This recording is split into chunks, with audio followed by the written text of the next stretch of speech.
Asked if I would allow my name to stand in nomination to be Poet Laureate the 4th of the City of Toronto.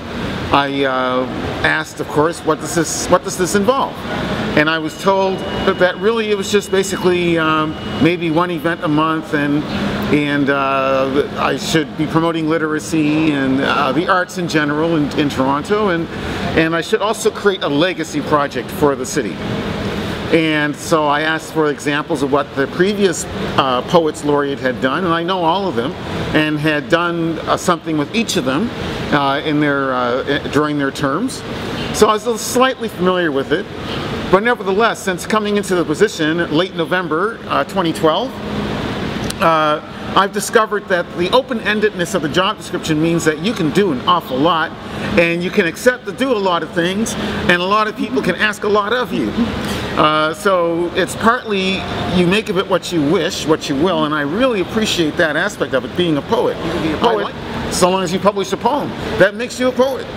And even publishing isn't necessarily de rigueur to be a poet. You can be a poet who recites and performs and sings, and you're still a poet. So I didn't need the City Council of Toronto to say, oh, we recognize you as a poet. But it's nice. It's nice that I have letterhead that says Poet Laureate. I have a business card that says Poet Laureate. All my adult life as a working person, I've had some kind of label or another. Community development worker, editor, journalist, professor, of course, scholar, etc., all these, doctor, PhD, all these various titles.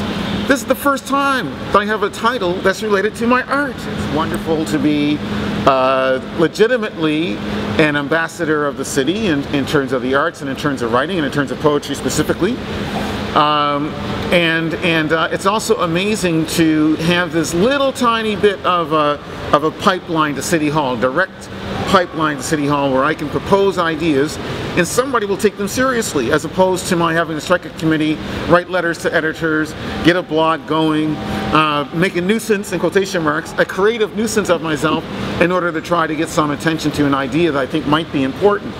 So this is a great privilege. I like to think of it as being a kind of ombudsperson of the arts.